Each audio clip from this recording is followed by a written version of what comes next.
కార్పొరేటర్లు అట్లాగే గౌరవనీయులైన వివిధ మండలాల పార్టీ అధ్యక్షులు, సింగిల్ విండోల అధ్యక్షులు, గౌరవనీయులు ఈరోజు ఎంతో పోరాట స్ఫూర్తితో బ్రహ్మాండంగా పార్టీకి కొత్త ఉత్సాహాన్ని ఇస్తూ అపురూపమైన విజయాన్ని సాధించిన మా 127 మంది సర్పంచ్ సోదరులు సోదరీమణులు, 156 మంది ఉప సర్పంచ్ సోదరులు సోదరీమణులు, వారికి గట్టిగా ఒకసారి చప్పట్లు కొట్టాలి అందరం కూడా. వారితో పాటు పోటీ చేసి స్వల్ప తేడాతో ఓటమి పాలైన మా సోదరులకి సోదరీమణులకి, అట్లాగే ఇందాక నామా నాగేశ్వరరావు గారు చెప్పినట్టు కొంతమంది గెలిచి కూడా ఓడిపోయిన వాళ్ళు ఉన్నారు మన పార్టీ నుండి. ఎందుకంటే గెలిచిన తర్వాత కాంగ్రెస్ పార్టీ తొండి చేసి మరి రిటర్నింగ్ అధికారులను మేనేజ్మెంట్ చేసి రీకౌంటింగ్ అని పెట్టి గెలిచిన వాళ్ళని కూడా ఓడినట్టుగా చూపెట్టిన మా తమ్ముళ్ళు కొంతమంది ఉన్నారు. మీకు అట్టే జరిగిందా? వారితో పాటు అభ్యర్థుల గెలుపు కోసం పనిచేసిన ప్రతి గులాబీ తమ్ముడికి, చెల్లెలకి, అక్కకి, అన్నకి, అందరికీ, పత్రికా మిత్రులకి పేరు పేరున అందరికీ హృదయపూర్వకంగా శిరస్సు వంచి నమస్కారం. ఈరోజు ఖమ్మానికి వస్తుంటే మాకు పాలేరులో నాయకన్ గూడెం కాడ మరి మా తమ్ముళ్ళు పాలేరు నియోజకవర్గ సోదరులు పెద్ద ఎత్తున అక్కడ స్వాగతం పలికారు.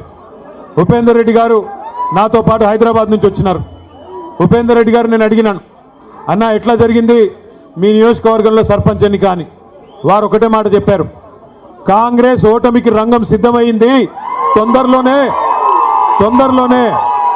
పల్లెల్లో ప్రజలు భరతం పట్టడానికి సిద్ధంగా ఉన్నారు, తొందరలో కార్పొరేషన్లో కూడా అదే జరగబోతోంది, మున్సిపాలిటీలో కూడా అదే జరగబోతోంది.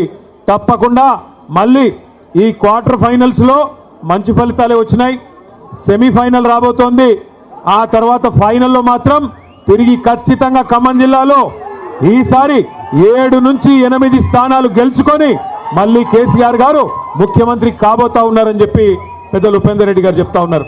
ఇది నా మాటో మీ మాటో కాదు, అక్కడి నుంచి ఇక్కడి దాకా వస్తూ ఉంటే ప్రజల స్పందన, ప్రజల హావభావాలు, వారి మాటలు ఇవన్నీ కూడా వింటూ వచ్చినాను. మధ్యలో ఒక దగ్గర కొద్దిసేపు టీ తాగుదామని ఆగినాం. అక్కడ పాలేరు నియోజకవర్గం ఎంటర్ అయిన తర్వాత టోల్ గేట్కి యువతల కొద్దిసేపు ఆగినాం. ఆగితే 2-3 రైతన్నలు వచ్చారు. వచ్చి వాళ్ళ గోడు చెప్పుకుంటున్నారు పాలేరు వాళ్ళు. అన్నా, మా ఎమ్మెల్యే గారు ఇప్పుడు మంత్రిగా ఉన్నారు, వ్యవసాయ మంత్రి గారు మా జిల్లా, 2 ఉన్నారు, ఉప ముఖ్యమంత్రి కూడా మా జిల్లానే, 3 మంత్రులు 3 మొనగాళ్ళు ఉన్నారు. కానీ దురదృష్టం ఒక్క యూరియా బస్తా దొరకడం లేదు. ఎవరికి చెప్పుకోవాలి మేము, ఎవరికి చెప్పుకోవాలా అని రైతన్నలు వచ్చి అడుగుతుంటే వారిని నేను ఒకటే అడిగిన, మరి మార్పు అన్నారు, మార్పు అని ఓటేశారు, బాగున్నదా మార్పు అని అడిగిన. అంటే ఏం చెప్పాలన్నా, సరే జరిగింది, పాలిచ్చే గేదెని వద్దనుకుని తన్నే దున్నపోతుని తెచ్చుకున్నాము, తప్పదు కదా, అనుభవించక తప్పదు కదా అని చెప్పారు. రైతులు కూడా బాధపడతా ఉన్నారు. ఇవాళ నేను స్పష్టంగా చూస్తూ ఉన్నా, ఖమ్మం ప్రజల్లో ఒక కాంగ్రెస్ పార్టీ మీద తీవ్రమైన వ్యతిరేకత, తీవ్రమైన కోపం కనబడతా ఉంది. సహజంగా మీరు అక్కడని నేను ఇక్కడంటే ఎవరికి కనబడుతుంది స్వామి ఆగు. సహజంగా ఎప్పుడైనా స్థానిక సంస్థల ఎన్నికల్లో సహజంగానే నిజానికి అధికార పార్టీకి ఎంతో కొంత అడ్వాంటేజ్ ఉంటుంది. మీకు గుర్తుండాలి, మనం అధికారంలో ఉన్నప్పుడు పంచాయతీ ఎన్నికలు పెడితే కనీసం కాంగ్రెస్ వాళ్ళు ఎన్ని గెలిచారయ్యా అంటే వేళ్ల మీద లెక్క పెట్టుకోదగ్గర సంఖ్యలో తప్ప పర్ఫార్మెన్స్ లేదు, 10% లోపల తప్ప గెలిచిందేమీ లేదు. కానీ వాళ్ళ రాష్ట్ర వ్యాప్తంగా, ఒక్క ఖమ్మంలోనో కొత్తగూడెంలోనో కాదు, రాష్ట్ర వ్యాప్తంగా కనుక చూసినట్టయితే 40% సర్పంచులు మన వాళ్ళు గెలిచారంటే ఇది మామూలు విషయం కాదు. అది కూడా 2 ఏళ్లలోపే జరిగిన ఎన్నికల్లో పరిస్థితి ఎట్లా ఉంది అంటే రానున్న రోజుల్లో పరిస్థితి ఎట్లా ఉండబోతుందో మనం అర్థం చేసుకోవచ్చు. తప్పకుండా ఒకటి మాత్రం పక్కా, ఇవాళ 2 ఏళ్లలోనే ప్రజలకు అర్థమైపోయింది. ఎన్నో ఆశలు, ఎన్నో అబద్ధాలు, ఎన్నో రకాల అలవిగాని హామీలు ఇవన్నీ ఇచ్చి అధికారంలోకి వచ్చింది కాంగ్రెస్ పార్టీ. 6 గ్యారంటీలు అన్నారు, 420 హామీలు ఇచ్చారు. పక్క నియోజకవర్గం మధిర, నాకు ఇంకా గుర్తుంది, ఆ వీడియో కూడా ఇక్కడ వేద్దామంటే స్క్రీన్ లేదు. డిప్యూటీ సీఎంగా ఉన్న ఆనాటి సిఎల్పి లీడరు, మధిర ఎమ్మెల్యేగా ఆనాడున్న బట్టి విక్రమార్క గారు ఆ రోజు అన్న మాట ఇంకా నాకు నా చెవుల్లో ఇంకా వినబడతా ఉన్నది. గ్యారంటీ కార్డులు పట్టుకొని ఆ రోజు ఆయన చెప్తా ఉన్నాడు, భద్రంగా పెట్టుకోండి, గ్యారంటీ కార్డులు భద్రంగా దాచిపెట్టుకోండి. 100 రోజుల్లో ఇది చాలా విలువైన కార్డు. ఈ కార్డుని మరి భద్రంగా పెట్టుకుంటే 100 రోజుల తర్వాత మా గవర్నమెంట్ రాగానే 2,500 మహిళలకు ఇస్తాం, 4,000 రూపాయలు ముసలోళ్ళకి ఇస్తాం, తులం బంగారం ఇస్తాం, 2 లక్షల ఉద్యోగాలు ఇస్తాం. భద్రంగా పెట్టుకోండి కార్డు అన్నారు బట్టి గారు. మరి ఇవాళ నేను బట్టి గారిని అడుగుతున్నా, బట్టి గారు 100 రోజులు కార్డును పెట్టుకోమన్నారు, మరి ఇప్పుడు 2 ఏళ్ళు అయిపోయింది, ఇప్పుడు ఎక్కడ పెట్టుకోవాలి కార్డు? ఎక్కడ పెట్టుకోమంటావు ఇప్పుడు కార్డు? చెప్పు. ఎక్కడ పోయింది నీ 2,500? ఎక్కడ పోయింది 4,000 పెన్షను? ఎక్కడ పోయింది తులం బంగారం? ఎక్కడ పోయినాయి స్కూటీలు? ఎక్కడ పోయినాయి విద్యా భరోసా కార్డులు? ఎక్కడ పోయినాయి 1,00,000 కోట్ల బడ్జెట్, బీసీలకి 42% రిజర్వేషన్లు? చెప్పుకుంటూ పోతే 420 హామీలు. ఒకటి కాదు, 2 కాదు. సర్వభ్రష్ట ప్రభుత్వం ఇది. సర్వత్రా అందరినీ మోసం చేసిన ప్రభుత్వం. అక్కడ మా తమ్ముళ్ళు 30% అని పట్టుకున్నారు. అది ఎవరి గురించో మీకు తెలుసు.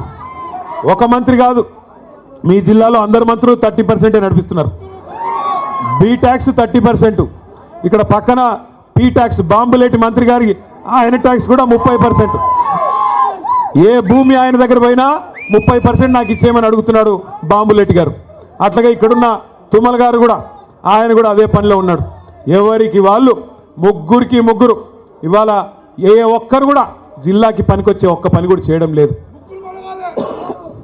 ముగ్గురు మోసగాళ్ళు, మొనగాళ్ళు కాదు. ఒకటి మాత్రం వాస్తవం, ఈ ముగ్గురు మోసగాళ్ళకి అసలైన నాయకుడు ఎవడా అంటే అలీబాబా పైన ఉన్నాడు. ఇక మీరు చూస్తూనే ఉన్నారు ఆయన కథ. అయితే నోరు బారేసుకోవడం, జర్ర తొందరపడక నన్ను మాట్లాడండి, ముందే గొంతు బాలేదు మాట్లాడండి.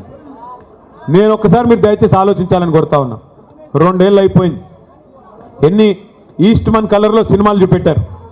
అద్భుతమైన రంగుల కళ లాంటి సినిమా. మీకు ఇది ఇస్తాం, అది ఇస్తాం, అది చేస్తాం, ఇది చేస్తాం. 2 ఏళ్లలో ఏం చేశారు ఖమ్మానికి నేను అడుగుతున్నా.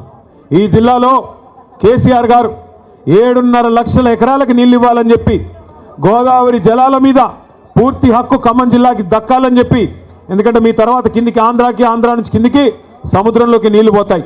తెలంగాణలో కిందేమీ లేదు ఇంకా ఖమ్మం తర్వాత, కొత్తగూడెం తర్వాత. కాబట్టి మన నీళ్లు, మన గోదావరి నీళ్లు మరి ఏవైతే పూర్తి స్థాయిలో ఖమ్మం జిల్లాకి దక్కాలో దానికోసం సీతారామ సాగర్ అనే ప్రాజెక్టును అద్భుతంగా డిజైన్ చేసి 7.5 లక్షల ఎకరాలు, కొత్తగా 3,40,000 ఎకరాల ఆయకట్టు, అట్లాగే స్థిరీకరించబడే ఆయకట్టు ఏదైతే ప్రస్తుతం కృష్ణ కింద ఉందో, ఎన్ఎస్పి కింద ఉందో దాన్ని కూడా స్థిరీకరించడానికి మరొక 3.5 లక్షల ఎకరాలకి, మొత్తం కలిపి 7.5 లక్షల ఎకరాలకి నీళ్ళిచ్చే ప్రతిపాదించే ప్రాజెక్టు సీతారామ సాగర్. ఏనుగెళ్ళింది తోక చిక్కింది అన్నట్టు 90% పనులు కేసీఆర్ గారే పూర్తి చేసినారు. చేసి చివరికి మనం దిగిపోయే నాడు డిసెంబర్ 2023లో కట్టిన ఇల్లు పెట్టిన పొయ్యి అన్నట్టుగా వీళ్ళ చేతికి తాళాలు ఇచ్చి మనం పక్కకు తప్పుకున్నాం. 2 ఏళ్ళైంది. ఏం చేశారు మరి? అశ్వారావుపేటలో ఈరోజు నిజానికి ఒక్క సీతారామ సాగర్ ద్వారా 130,000 ఎకరాలకి నీళ్ళు ఇచ్చేదానికి కేసీఆర్ గారు డిజైన్ చేశారు.